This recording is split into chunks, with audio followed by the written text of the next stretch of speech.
Piolo ay meron pupuntahan. Meron kami pupuntahan.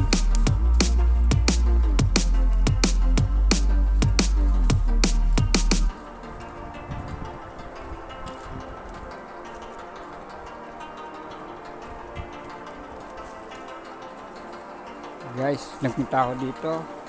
Putik. Mga lipas ng 2 buwan. Putik pa din.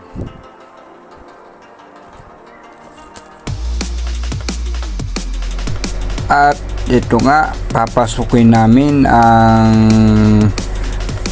masukal na lugar nito. At pahinga muna kami dahil naihipo si Piolo. Ayan. Amin pong papasukin ng loob ng kasukalan ng gubat na ito. Ano kaya ang aming matatagpuan at matutuklasan? Ayan, tuloy-tuloy lang ang lakad at watch your step sa maputik na daan. Kailangan natin mag-ingat, baka tayo'y madulas o kaya ay lumubog. Ako pala ay nakabotang maliit at ngayon ay papasok kami dito. May dadaanan kami dito maliit na sapa yung maliit na ilog.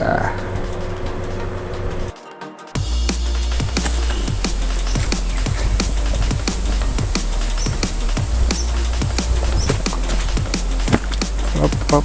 Putang ina! Saka nakatuhod! Maglagay mo tayo, Kasam! Kasam! Sinawag! Ito nakatae! Tandaan ba nung kami tatambak? Oo.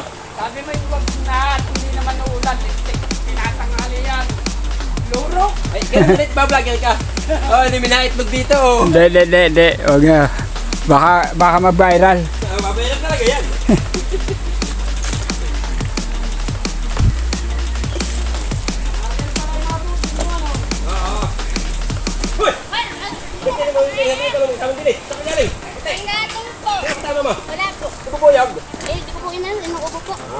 Kasi pag mo hanggang ang panggatong Kasam, vlogger.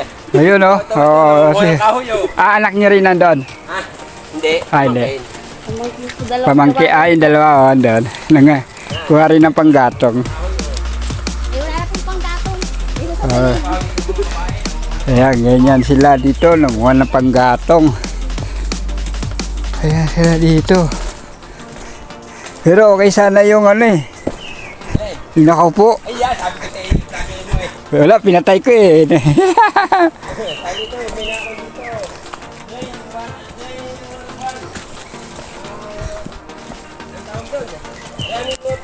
Running water. May nag-CCR. Oo. Nagtatanggal na sama ng loob dito sa running water.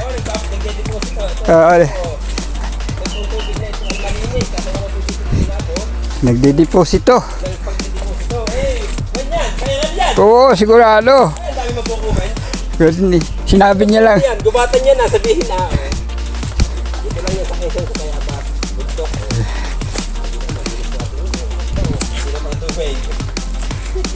Sinabi niya lang na wag eh. Kaya pinatay ko eh. Puwit ka doon. Ha? Puwit ka. Tuman.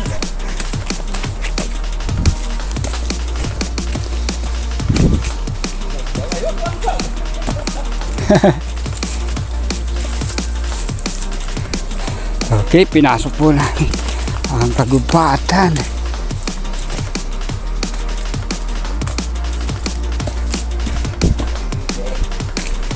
Ayun oh.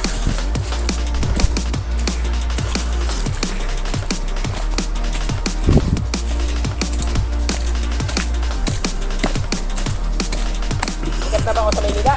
Ha? Sikat na ako sa Abite? Oo, be. Lagi kasama ako sa iyo. Laging kasama sa vlog eh. Doon sa Maisan.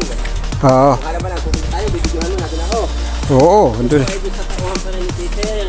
Ito ang pinagkakatiwalaan. Oo. Talagang Si Piolo, si Hacienda. Piolo. Maisan, may Palayan.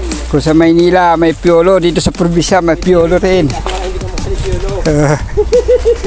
Piolo. Piyolo lang. Piyolohin. Ano sinilas mo ah? May suso? Di wala kasi pinsan niya. Wala. Okay lang. Yeah.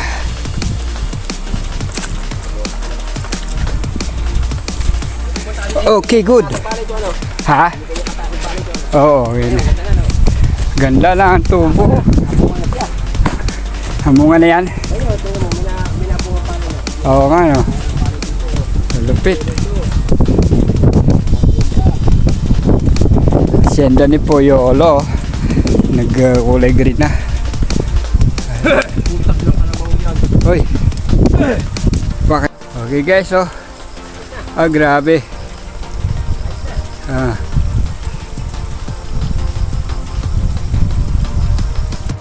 Ang ikatlong nakita ni Piolo ay ang kalabaw na hindi natali ay nadatnan niyang nakahiga sa kanyang palayan.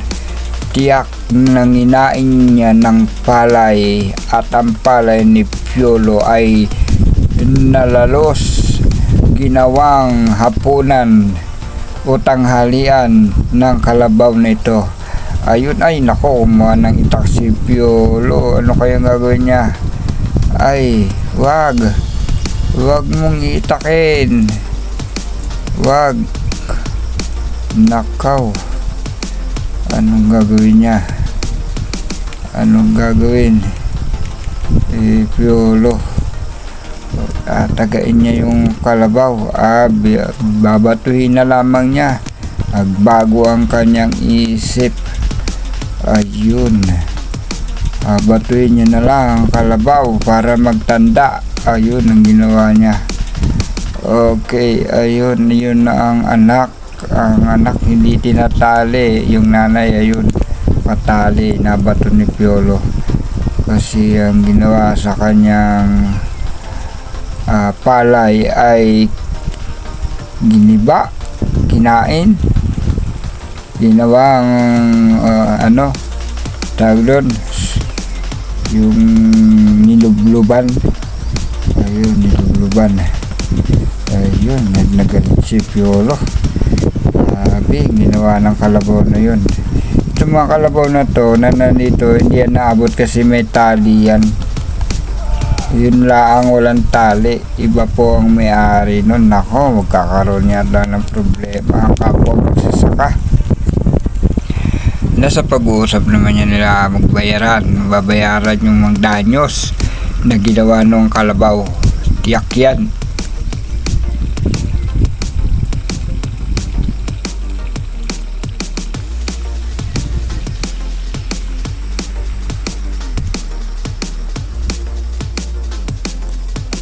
Tumutubo na siya eh, oh.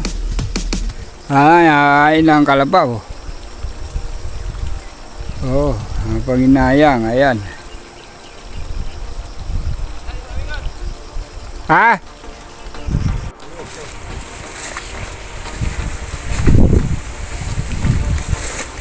Nadali. Ayaw nga. Tabas. Sabi oh.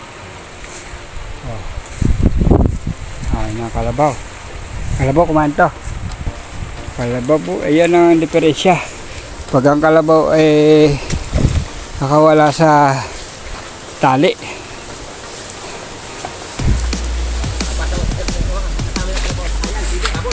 Oo. Oo, yun doon. Oo. Yung kalabaw ay natin, testing natin. I-edit.